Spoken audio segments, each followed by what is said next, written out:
Sobre una monarquía presidencialista. Por los votantes, por los que tenían derecho de voto. Por el presidente nombrado por los votantes, por los que tenían derecho de voto. La expresión de Diverger fue muy simpática, muy respetuosa con don Juan, y le dijo, sin mirarme a mí, dijo directamente, dice, este proyecto que ha preparado mi colega, el constitucionalista, y yo dije, no soy, dice, pero por conocimiento sí, mi colega Antonio García Trevijano, pues lo he meditado bien y me ha sorprendido, no solo por su originalidad, sino porque esto hubiera sido el sueño de Benjamín Constant. La verdad es, yo claro, conocía a Benjamín Constant, lo he leído totalmente, hasta sus novelas. Pero me extrañó, porque era una manera enigmática que yo no comprendía bien si ya lo había dicho como un halago o como una fantasía. Porque Benjamín Constant, que era un hombre muy inteligente y uno de los mejores pensadores políticos de Francia, fue el primero en realidad. Su obra política, sus fragmentos y sus estudios de política, todos están hechos, empezó a escribir con el directorio. Era el amante de Madame Staël, que era súper inteligente, y Benjamín Constant había escrito todo esto, su obra, primero el directorio y luego contra Napoleón, pero es un hombre profundamente sincero y unánimemente respetado en toda Europa y en el Reino Unido también, porque él se educó en Escocia. Por tanto, él no está en la escuela del liberalismo francés, la del laissez-faire, laissez-passer. Esa no es la escuela de Benjamín Constant. Él pertenece a la escuela de la ilustración escocesa, la de Ferguson, Adam Smith, etcétera, que dejó en los liberalismos una vertiente social, de actuación en la sociedad, que se llama el liberalismo social. Por tanto, Benjamín Constant no es un liberal clásico, sino un liberal inglés. Bien, después ya especifiqué y comprendí, no en aquel momento, pero claro, fue un elogio, el máximo elogio que puede hacer un filósofo, un pensador político francés, el máximo elogio que puede hacer decir de alguien que ha escrito algo que hubiera sido el sueño de Benjamín Constant. Pero yo entonces sí, en aquella cena le dije, no quise preguntarle directamente delante de don Juan, ni establecer una discusión técnica, ni tampoco dudar de la opinión que acababa de expresar Maurice Duverger. Sí que le dije que Benjamín Constant había tenido una influencia muy grande en el pensamiento de Charles de Gaulle, del general de Gaulle, y que uno de los defectos, el único defecto que yo veía a la Quinta República, es que de Gaulle, influido por la idea que tenía Benjamín Constant de la monarquía, tomó la idea de que el rey, no por una monarquía presidencialista, sino la monarquía en los tiempos únicamente concebibles, en los tiempos de Benjamín Constant. Escribió bajo el directorio que fue la etapa final de la Revolución Francesa, la previa a Napoleón. Pues yo le dije a él que ahí había, en Benjamín Constant está presente la idea de que el jefe del Estado, el monarca, tiene que estar por encima de la mêlée de los partidos, y que de Gaulle estaba obsesionado con esa idea, y que si él conocía o sabía si procedía de Benjamín Constant. Y me dijo, sí, claro que procede de Benjamín Constant, no sé exactamente, pero me habló del discurso de Bayeux, el discurso donde ya antes de la Quinta República, de la fundación, ya de Gaulle había insinuado ideas que hacían prefigurar que si alguna vez tendría el poder, modificaría el parlamentarismo en favor de un presidencialismo. Bueno, con eso creo que he dado una explicación completa de la pregunta que me ha hecho nuestro asociado Juan Pardo.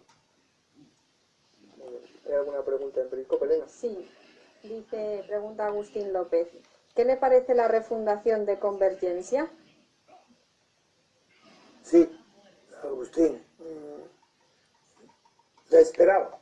No solo la esperaba, sino que tal vez recuerde que última hora, en el último segundo, Arturo Mas dimite para hacer posible el acuerdo con la CUP y se nombra a Puigdemont su sucesor, yo sostuve la tesis que aunque Arturo Mas se había retirado forzado por las circunstancias y no por el capricho de su voluntad, sin embargo, se había retirado a un sitio donde tendría el mismo poder que antes.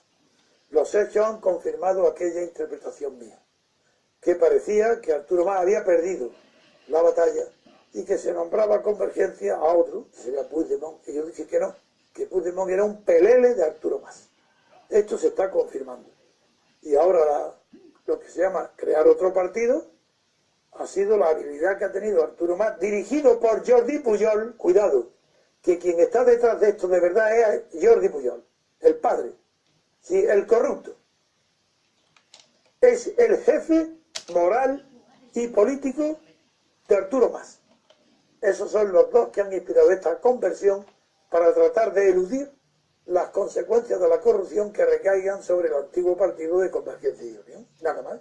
Se trata de un cambio de nombre para ver si con ese cambio de nombre pueden actuar y borrar de la memoria colectiva que proceden de una corrupción que va a seguir. Con el mismo nombre seguirá la misma corrupción. Pero es una operación de marketing, de lavado de cara, y creo que el poder lo sigue conservando Arturo Mas y que desgastará a Puigdemont las veces que sean necesarias y después bien para volver él a la cara o para poner otro, pero que estará manejado por Jordi Pujol y Arturo Mas.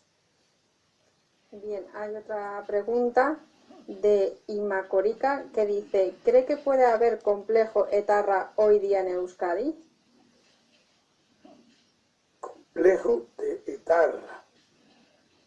No sé bien lo que significa, pero como no podemos preguntarle ahora mismo que me lo aclare, pues lo entiendo que la palabra complejo tiene un doble sentido.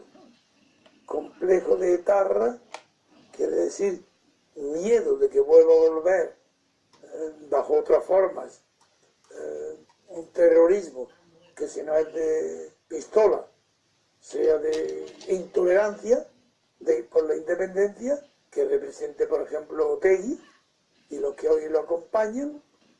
No sé si significa eso complejo, significa una prevención de que lo que se piense y diga en el País Vasco relativo a la política no es libre, sino que se hace bajo el complejo, el miedo, el temor de que sea otra forma de estar sometidos al terror psicológico del recuerdo de ETA, o bien lo contrario. Si el complejo etarra es que se ven enemigos por todas partes. Es decir, complejo, si se interpreta todo lo que sucede en el País Vasco bajo el cristal de ETA. No lo sé, no puedo contestar porque de esos dos complejos yo no los veo así. Yo lo que veo es que como igual que la guerra civil, no, igual que la guerra civil no, igual que al final del franquismo, no hubo una ruptura moral de la libertad con el régimen anterior de Franco, porque la libertad que llegaba no era la libertad política colectiva, sino una liberación de los poderes oligárquicos. Entonces, claro que hay un complejo en España de no parecer franquista, ese es el complejo. Pues si ese es el complejo que padece toda la clase política, empezando por los separatistas, que para no hacer parecer franquistas quieren la separación ya y los impuestos ya y ponerlos ellos, porque es Franco quien dirige la política actual española. Él, sí, Franco, desde la tumba la dirige, porque a los separatistas les dice hacer lo contrario de lo que yo hacía. Y ellos obedecen a Franco y hacen lo contrario de lo que hacía Franco. Y a los franquistas les dice hacer lo mismo que yo hacía, escallar, no tener propaganda directa y hacer lo que creo que hacer sin escuchar a nadie. Y esto no lo siguen todos, pero Rajoy y el PP sí que siguen el modelo franquista, que es no hacer propaganda del nacionalismo centralista español, pero estar rendidos sin hacer nada contra el nacionalismo periférico, contra el separatismo, que no es nacionalismo, sino estatalismo. Así creo que la pregunta no la puedo responder mejor porque no sé lo que quiere decir complejo etarra. El MCRC de Barcelona dice: os quiero informar que competimos en directo con Artur Mas y le estamos peleando palmo a palmo. ¿Quién dice eso? El MCRC de Barcelona. ¿Que estamos discutiendo de palmo a palmo? Que está también Artur Mas en directo en Periscope. ¿Sí? Y que tenemos... dando alguna charla de Claro. su nuevo partido político. A ver. Eso es lo que me han dicho. Sí, pero bueno, es que si él fuera que lo han puesto delante, yo lo hablaría si me pudiera escuchar. No, eso no, que está también en directo en Periscope y que tenéis más o menos los mismos seguidores en directo. Estamos en emisión, Ah, los dos a la vez. Que tenemos el mismo número de oyentes Eso es. y que estamos los dos en el aire. Sí. Bueno, él está en el viento. Nosotros estamos aplomados, los pies en la tierra. Y Arturo Más está soñando con volver. Pero tiene mucha gracia la pregunta. No la pregunta, me han El hecho una comentario, información. sí. Pues magnífico. Bien, Vicente Carreño me mandó una pregunta el otro día porque no le entendía por el Periscope porque se le cortaba la frase. Dice: hace días don Antonio hablaba del tema de la guerra civil, de Zapatero y de cómo los vencidos sienten una especie de superioridad moral sobre los vencedores. El tema de la memoria histórica y todo eso. Dijo textualmente: los vencidos deben de dejar de apoyarse moralmente en la guerra civil española, porque es un error manifiesto. Primero, porque en la guerra civil, tanto en un bando como en otro, hubo idealismo, y no se puede reducir la moralidad de la historia a lo que representó solamente el bando perdedor en esa guerra. Ese reduccionismo moral y ético es insoportable por más tiempo. Pero parecía que iba a continuar argumentando por lo menos una segunda cuestión, y no fue así. Creo que es un tema que dejó inacabado, pero que requiere que lo desarrolle más. Mi padre pasó 6 años en las cárceles franquistas por ser miembro de la dotación de un submarino, el B-6 de la Armada Republicana. Todos sabemos que el de la guerra civil, es un tema que todavía divide a los españoles. Las heridas están sin cicatrizar. Sí, tiene razón. Todo el que me conoce, e incluso los que me oyen, saben que yo no tengo nada preparado. Ante una pregunta, siempre improviso. Pero claro, cuando se dice la verdad de lo que se piensa, y no se pretende quedar bien, ni conquistar audiencias, ni tener partidarios, no es necesario tener memoria. Lo que piensa una vez lo dice 1.000.000 de veces, aunque sea espontáneo, aunque no lo tenga aprendido como una lección. Por eso me es muy fácil completar lo que inicié, la reflexión que inicié el otro día a esta pregunta de Vicente Carreño, de nuestro querido Totante, no sé qué se llaman los habitantes de Totana. No sé si es Totanos, no sé cómo se llamarán, Vicente me lo dirá algún día. Ahora lo dirá. Bien, pues sí, voy a completar la reflexión. Porque esta reflexión, creo que debo hacerla en Bruselas. En la conferencia que daré el día 16 en Bruselas, para no atacar directamente a Europa y ponerla en el mismo nivel que España en cuanto a la mentira política y la corrupción, pienso diferenciar cómo sucedió la Europa actual a los estados totalitarios de Hitler y Mussolini y los belgas, holandeses y daneses y toda Europa, y lo que pasó a la muerte de Franco.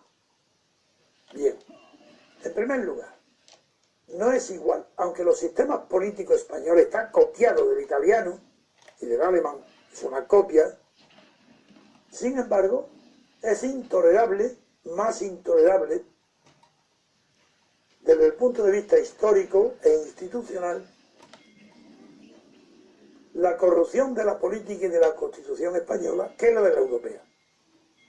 Dirá, ¿y cómo es posible? Si hay partitocracia en Italia y en Francia y son anteriores a la española, ¿por qué condenas tanto la verdad? En nombre de la verdad condenas a España y no haces lo mismo con Italia o con Alemania, en Bélgica. Si lo hago, sería una mala jugada, estratégicamente, puesto que yo espero tener apoyo, encontrar apoyos en Bélgica que no tengo en España. Pero no por mí, a mí me da igual, es por el MCRC.